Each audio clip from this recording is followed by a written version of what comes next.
Nuestro invitado en la entrevista VIP, Monseñor Fausto Mejía Vallejo, obispo de esta diócesis de San Francisco de Macorís, a quien damos la bienvenida y lo saludamos una vez más aquí en Contacto Diario. Saludos, Monseñor, bienvenido. Bien, un saludo especial también para ustedes y a la vez también me dan la oportunidad de decir a esta teleaudiencia verdaderamente que queremos darle una felicitación de Año Nuevo y de Navidad, que todavía estamos en fiesta navideña, Ya tenemos el frío. aunque ya el tiempo va corriendo, ¿verdad? Hoy estamos ya 12 de enero.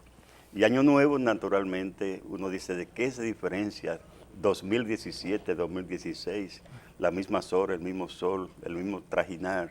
Ahora la novedad depende de ti, depende de mí, depende de nosotros. Si nosotros somos nuevos, si cambiamos, entonces el año será nuevo. Si seguimos con la misma costumbre, la misma tradición y la misma malamaña que tenemos todos, entonces el año no será nuevo. Así que feliz año nuevo para todos y que cada uno pongamos un granito de arena para que de esta manera el año sea verdaderamente próspero y feliz para cada uno. Qué bueno. Gracias, Monseñor, por estar con nosotros. Monseñor, la idea de nosotros es invitarlo a este espacio hoy, precisamente ya iniciando el año. Hoy estamos a 12 de enero del 2017 y quisiéramos oír la opinión, la percepción de Monseñor, porque nuestra sociedad, nuestro país sigue siendo arropada por la violencia, la corrupción, la descomposición social, familia disfuncional, y quisiéramos oír de Monseñor qué está pasando, Monseñor, en nuestra sociedad que va rumbo cada día haciendo acciones negativas. Bueno, está pasando lo que tanto hemos conversado, y hemos enseñado y hemos dicho, y eso no es desde ahora, hace tiempo verdaderamente, la descomposición social dominicana, que es parte también de la descomposición social del mundo. Es decir, todo este elemento fundamental de que lo llamamos los valores, es un problema ético en el fondo. Es decir, en ese sentido, por supuesto, el problema ético, porque al fin y al cabo, la realidad del ser humano, si no cambiamos nuestro comportamiento, nuestra manera de ser, si no vamos a lo esencial, a los valores fundamentales del ser humano, la convivencia fundamental, comenzando por el valor supremo, es decir, valor supremo podemos decir Dios, pero al mismo tiempo la familia, donde hay unos valores que donde se aprende los grandes valores humanos, se aprende el respeto, se aprende a amar, se aprende también a servir, la responsabilidad, ese cúmulo de valores que llamamos. Entonces, hemos nosotros roto ese sagrario verdaderamente que se llama las familias, y cuando la familia, cualquier sociedad que destruye su familia, entonces viene esta gran descomposición. Por ejemplo, cuando vemos una sociedad donde la cantidad de niños que nacen fuera del canal matrimonial. Entonces, cuando vemos en los tribunales una familia, una madre verdaderamente para que el padre le pague algo, cuando vemos esta cantidad de divorcios, entonces en el divorcio sufren los niños, quedan, podemos decir, sin esa especie de contacto, de amistad, de cercanía, de valoración de papá y mamá. Entonces se convierte inmediatamente en un candidato a lo que llamamos verdaderamente ya a la delincuencia. Igualmente también cuando cualquier sociedad del mundo, la cabeza marca el compás. Por eso la sociedad, Dios que hizo todas las cosas buenas, por eso dice, lo creó hombre y mujer, creó la familia. Papá y mamá son como la cabeza de la familia. Entonces, de acuerdo como ande esa cabeza de familia, así también andarán los hijos, y como anden los hijos y la familia, así andará también la sociedad. Por ejemplo, en cualquier institución, la cabeza marca el compás. El obispo tiene que marcar el compás en la diócesis. El director de escuela tiene que marcar el compás en la escuela, verdaderamente. El director del hospital tiene que poner las reglas como tiene que ser. El presidente de la República tiene también que mandar una señal también verdaderamente para que todo el mundo se alinee. Y así cada institución. Pero aquí hemos roto todas las instituciones. Entonces de ahí pagamos ahora la consecuencia. Y tenemos el grito al cielo con la delincuencia, con la criminalidad, con toda esta especie de corrupciones, pero todo el mundo se lava la mano. Siempre lo más importante es de que el jueguito que aprendimos, ya por ahí, el Génesis, la creación del hombre y la mujer, el primer pecado del mundo, Adán y Eva, nadie se responsabilizó. Entonces Eva dice, no fui yo, Adán dice, no, no fue Eva, y Eva dice, no, fue la serpiente. Entonces, en ese sentido, nosotros ahora estamos siempre acusando a los demás, pero nadie se detiene a pensar verdaderamente en sí mismo, qué yo estoy haciendo, cuál es mi comportamiento, cuál es mi aporte, cuál es mi servicio, qué tengo yo que cambiar, qué tengo yo que dejar. Entonces, en ese sentido podemos decir, es un sentido ético, un sentido moral. Y yo siempre remito en estos casos, cuando hago una reflexión a la juventud en muchos casos, siempre remito a las novelas famosas de Dostoyevsky, Los hermanos Karamazov. Todos llevamos dentro un Karamazov. O sencillamente por indiferencia de un Aliosa, el hijo que era seminarista y miraba para el cielo, no quería involucrarse con las cosas de este mundo. O un Dimitri que en definitiva es un soñador, que en definitiva le mete a la cabeza a su hermano que maten al papá para cobrar la herencia. O sencillamente Iván, pues sí, todos llevamos un Karamazov. Entonces en ese sentido, cuando miramos todo esto y esta decomposición social que tenemos, entonces yo creo que hay que detenerse, tenemos que mirarnos. Por eso decía hace un ratito, ¿en qué se diferencia el año 2016 de 2017? ¿Por qué llamamos año nuevo? ¿Cuándo el año nuevo será nuevo? Cuando nosotros seamos nuevos. ¿Y cuándo seremos nuevos? Cuando nosotros asumamos nuestra responsabilidad, cuando verdaderamente cambiemos lo que tenemos que cambiar, cuando volvamos otra vez a los valores. Es decir, la misma vida política, le sacan el alma hace mucho. Y como le sacan el alma, es simplemente lo que es un clientelismo y la gente aspira a ir a los cargos políticos. ¿Para qué? No para servir, no para buscar la esencia de la vida política, que es el bien común, sino también para ellos lucrarse y enriquecerse. Y como hay un régimen de impunidad, entonces todo el mundo hace y deshace, los partidos se eternizan ahí, todo el mundo quiere verdaderamente como reelegirse y quedarse ahí. Entonces en ese sentido tenemos una sociedad que hay que pensar, porque así no podemos seguir. Entonces yo creo que todos tenemos que hacer algo para que esta sociedad cambie, pero cada uno también asumiendo su propia responsabilidad, no echándole la culpa a nadie. Señor, en este caso, como vemos que si yo estoy bien, yo no tengo por qué cambiar, o sea, y eso lo vamos a ver desde el punto de vista de lo que están mandados a dirigirnos en el sentido político. ¿Usted cree que entonces lo que tenemos que hacer, los que estamos abajo, es tratar de cambiar para hacer cambiar al de arriba? Yo no estoy hablando de que, no estoy diciendo a nadie en concreto, ni de arriba, ni de abajo. Y cuando hablo de cambio, no me refiero solamente a la parte económica. Sí. No, pero cambiar en el sentido de que Entonces, nosotros queremos una sociedad mejor. Naturalmente, por eso estoy diciendo que la cabeza siempre marca el compás, marca el ritmo. Entonces, aquí ha habido, por ejemplo, a nivel de arriba, a nivel político, le decía hace un momento, le sacan el alma a la vida política. Y ahí viene también el enriquecimiento ilícito, la sobrevaloración, es decir, estrategia para quedarse en el gobierno. Entonces, si hay gente que verdaderamente se apropia del erario nacional arriba, entonces, ¿qué mensaje le estamos mandando a los de abajo? Sí. Si el papá de familia se mete a la drogadicción, o es un charlatán, o es un delincuente, ¿qué mensaje le está mandando a los hijos? Hagan también ustedes lo mismo. Entonces, en ese sentido, el cambio tiene que ser un cambio ético y un cambio moral. Es decir, ¿para qué? Para que de esa manera volvamos a los principios y volvamos a la esencia para la sana convivencia y crear también la paz social.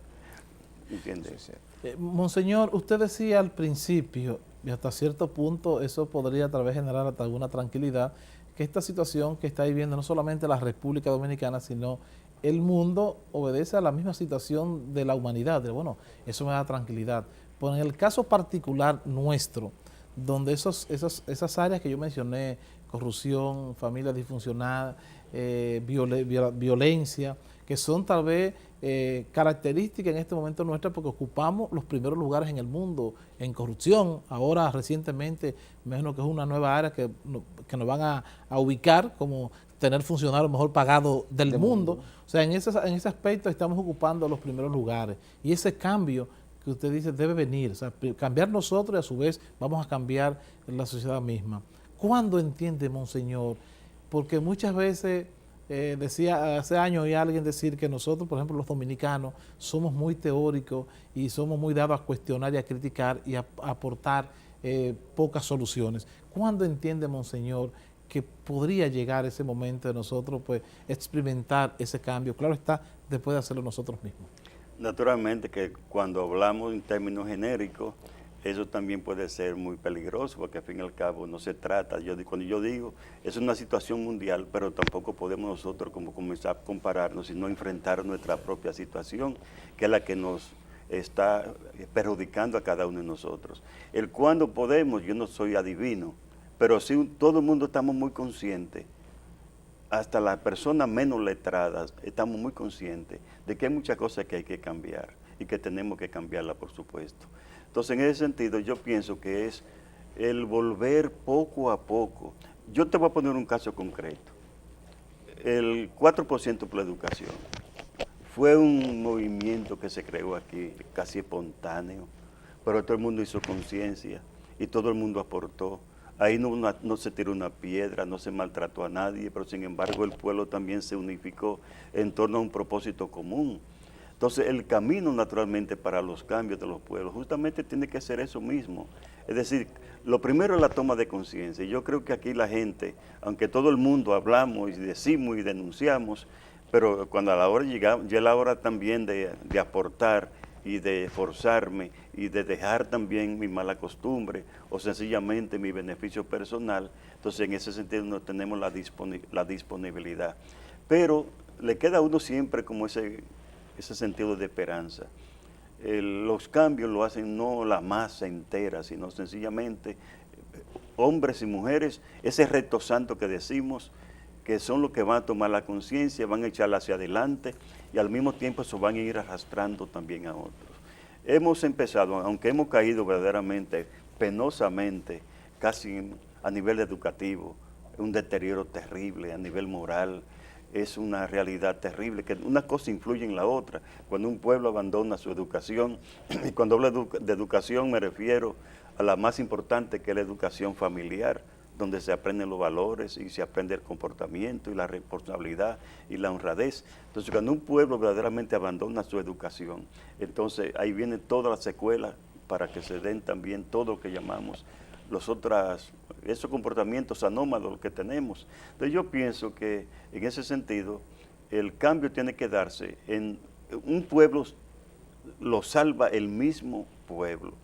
Entonces frente a esta realidad también, yo creo que hay muchos valores aquí, muchos valores. Entonces hay muchos hombres y mujeres verdaderamente que nos venden su conciencia, mucho más de lo que nosotros pensamos. Naturalmente la anomalía lo encontramos en esa especie de ese grupito que en definitiva amaña todo el mundo político.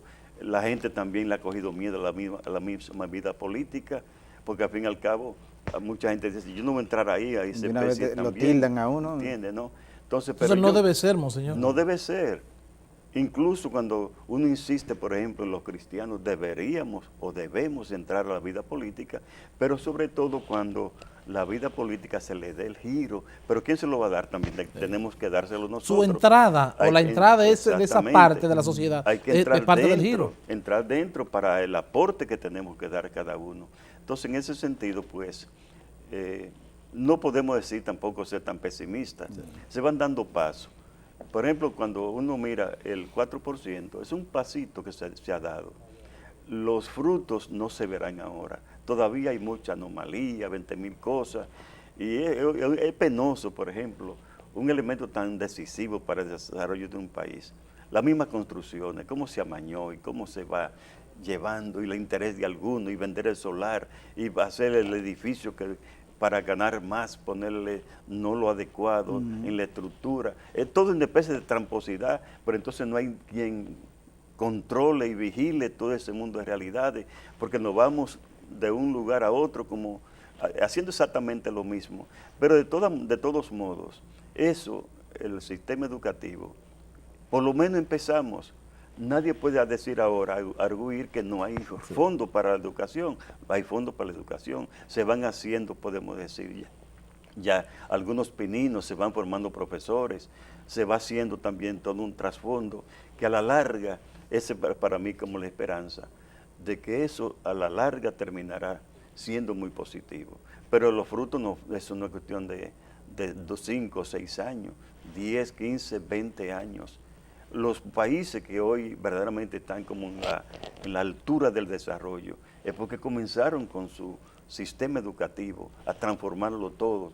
Pero tiene que haber también, ahí volvemos a lo mismo, líderes y gobernantes en todos los niveles, desde los alcaldes, regidores, diputados, senadores, etcétera, y el presidente y los ministros y todo ese mundo.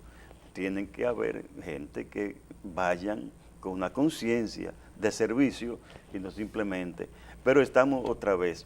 Por ejemplo, cuando vienen las elecciones, es una cosa penosa que nadie se pone a pensar. ¿Cómo es posible que para usted hoy ser regidor no sea sus valores, sus principios, o si los partidos tienen ideología, que eso se desbarató hace mucho, que lo que domine, predomina en eso, es el dinero?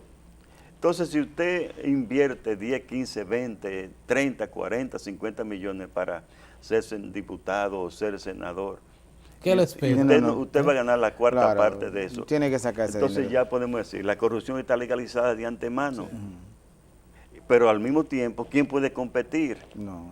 Si usted no, el que tenga dinero. Entonces, mucha gente si consigue su dinerito de trabajo, no es verdad que lo va a entrar ahí sin más ni más. Sí. Entonces a veces viene el dinero. Ahí mismo, en esta misma selección, entró mucha gente que no sabe de dónde procedió su dinero y cómo ganaron primero lugar en votación en muchas comunidades. La realidad, por ejemplo, de la banca. Un CISO llegó aquí, uy, pero este país está muy desarrollado porque vio tanta letero banca. Sí. Él pensó que eran bancos que estaban democratizando. Pero oye, la banca eso debe ponérsele fin y ponerle un costo a un Estado también. Es decir, ¿por qué? La banca es una sanguijuela para la trampa que se le pone a la gente más sencilla, más pobre, para que su dinerito, lo poquito, lo mucho que ganan, ahí lo inviertan. Para que sueñe despierto. Y entonces, para que sueñe. ¿Quién gana jugando? Nadie. El mismo Juan Bosch, cuando cogió en el 62 el gobierno, la Lotería Nacional, que nació con el padre Villini para los pobres, lo que generara. Sin embargo, Juan Bosch la puso mensual, porque sabía lo que eso significaba. Y ese mismo partido viene después y legaliza toda esta banca y todos estos juegos pero diarios. aquí hay banca de 8 de la mañana a 12 del mediodía, hay 5 sorteos. Sí, sí. No, pero que aquí en el día. Sí. O sea, aquí se juega todo. Entonces, ¿qué significa todo eso? Que no se está pensando en la educación de un pueblo, no se está pensando verdaderamente en quitar todos los obstáculos que van, como quien dice, generando este mundo de pobreza, y al mismo tiempo, si la gente juega su chelito en la banca, y a veces hay padres que dejan los hijos sin la leche o sin la comida, y ahí viene toda una especie de trasfondo que genera esta sociedad que tenemos tan penosamente. Entonces, yo saco de conclusión de lo que usted, con razones y demás argumentos nos ha dado, y es obvio que hay 2 leyes que hay que cumplir entonces. Primero, la ley del corazón de Dios, o sea, tus creencias, y la ley de la República Dominicana, que no se cumple ninguna. Entonces, hay que cambiar el corazón primero. Cambiar el corazón en todos los sentidos, aunque no sea creyente, pero hay una ética, podemos decir, de cualquier ser humano, la ética de los valores, la ética del respeto, de la honradez, del trabajo. Es decir, si usted no es creyente, pero tiene también la sana convivencia, hay un aporte, hay gente que son ateos y sin embargo viven una vida ética, moral, de servicio, de responsabilidad. Y si usted es creyente, con mayor razón. Entonces, si no cambia el corazón, si no cambia verdaderamente esa actitud, desde el punto de vista hasta humano, que seamos hombres y mujeres responsables, como teníamos nosotros nuestros abuelos, hombres de palabra, su gozo era el abogado, se hacía un contrato y eso se tenía, era la palabra. Eso era sagrado, la palabra tenía un sentido. Entonces, en ese aspecto, por supuesto, tiene que haber un cambio en el interior del ser humano. Y un cambio que puede ser religioso, puede ser de fe, pero también es en el sentido humano, por supuesto, tenemos que cambiar eso. Yo creo que la presencia de Monseñor Sergio aquí y todos los amigos que nos están viendo, pues nos llena de optimismo. Vamos a generar un cambio. Claro, de optimismo, y yo creo que es realmente, debemos seguir alimentando ese optimismo, Monseñor, porque hay muchas cosas que se pueden hacer para nosotros lograr cambiar. Yo no pierdo la fe, yo pienso que nosotros todavía tenemos muy buenos dominicanos y buena actitud para que esto tiene que cambiar, y los medios como nosotros, este medio, decía yo que la Segunda Guerra Mundial se ganó y se perdió con información, mala o buena, pero con información. Entonces, estos medios son los que debemos de alimentar para educar, para concientizar a nuestra población de que no es una revolución armada, es una revolución de amor, una revolución de conciencia, una revolución de que te duele tu prójimo, de que te duele el de al lado, de que cada vez que un individuo entra en su bolsillo 200 millones de dólares, está haciendo 2 y 3 millones de gente más pobre. O sea, tener esa conciencia y podemos nosotros lograr algún día revertir esto que ya no aguanta más, no aguanta más. Así es, Monseñor, finalmente estamos obligados a hacerle esta pregunta. Recientemente las redes sociales pues divulgaron que usted había dirigido una carta poniendo la renuncia al Papa Francisco. Sí, y fue interesante que usted aclarara esta situación porque debo admitir, hay muchas personas tristes. Sí. No, fíjate bien, salió un comentario, no sé en qué periódico. Hay una disposición en el derecho canónico, más que el derecho canónico en el Vaticano, de que a los 75 años se debe poner la renuncia. Entonces, en ese caso, aquí somos 3 obispos, casi 4 ahora, 4 obispos, que este año cumplimos 75 años. Yo hace 2 o 3 días que cumplí 75 años. Ahora en enero, creo que el día 22 cumple José Grullón, después Nicanor y Plinio, cumplimos los 75 años. Entonces, la disposición es que uno pues mande una renuncia, verdaderamente, y luego el Vaticano, el Papa, y en este caso el que dirige los obispos en ese dicasterio, en el momento prudente, él puede también pues decir ya, ¿entiendes? ¿No? Por eso yo ni he mandado carta, ni me han mandado carta, ni me han mandado carta tampoco. ¿Por qué razón? Hay muchas cosas que uno no tiene por qué decirlas. Sí. Pero usted tiene mucho que aportar todavía. Entonces, usted tranquilito ahí, no han dicho a todos nosotros, por ahora, tranquilo. No. O sea, que en ese sentido, pues, ni yo he mandado carta todavía, ni he recibido ninguna carta. Simplemente, pues, cuando el Papa crea conveniente. ¿Ve lo que yo le digo de la información? Sí, porque la gente que habla por uno, y entonces ahí eso es parte también. Ese que los quiere mucho, ¿verdad, Monseñor? Sí. De todo modo, pues, no solamente se sirve como obispo, yo seré siempre obispo. Sí. Entonces yo digo, bueno, yo decía a alguien en estos días, importante en la iglesia, dice, yo tampoco quiero terminar ya para salir a beber pastillas nada más. Sí. Uno tiene mire, eso es una cosa importante que se aclare. Muchísimas cosas que aportar todavía. Demasiado. Dirigiendo la diócesis o no dirigiendo la diócesis. Es decir, por ejemplo, voy a cumplir 5 años como obispo, pero mi trabajo ha sido, yo tengo 40 y voy a cumplir 45 años sacerdote. Uno ha hecho un aporte grandísimo. Y mañana que no me toque ya, pues me digan, está bien para que no siga en la dirección de la diócesis. Que no, ahora mismo no hay descanso. Seguiré con mi trabajo igualito, así que en ese sentido no. La información tergiversada es una cosa terrible, porque fíjate, y eso es histórico. Abraham Lincoln llegó a la presidencia de los Estados Unidos era con panfletos, escribiendo panfletos en los bosques. Monseñor, gracias de verdad por aceptar una vez más esta invitación a este espacio Contacto Diario, en esta que es la entrevista VIP. Ojalá que no solamente como obispo, sino lo tengamos entre nosotros, revestido de mucha salud, esa espiritualidad que le ha caracterizado siempre y sirviendo a Dios en beneficio de la humanidad. Gracias, Monseñor, por estar con nosotros. Gracias también a ustedes por darme esta oportunidad de conversar con su gente cada día, ¿verdad? Gracias a ustedes. Se han dado banquetes. Y a ustedes pedirle que se mantengan ahí porque todavía quedan muchas cosas que seguir compartiendo con todo el público que nos sigue a esta hora. Esta fue la entrevista VIP aquí en Contacto Diario con la presencia de Monseñor Fausto Mejía Vallejo, obispo de esta diócesis de San Francisco de Macorís. Así que nos vemos aquí en breve, regresamos.